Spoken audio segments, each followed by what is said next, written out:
Today we'll show you how to install your Britax convertible car seat rear-facing using the lower anchor connectors.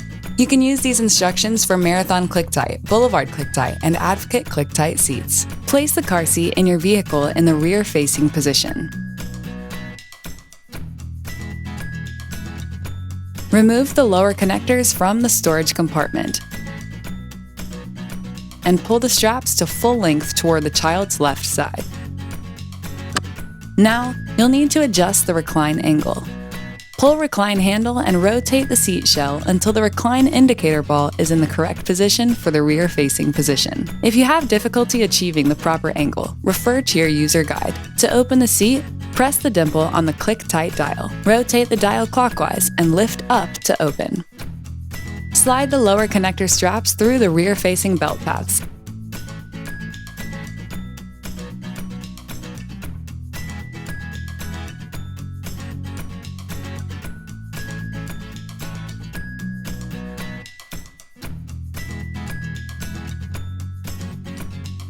Firmly press them onto their adjacent lower anchors.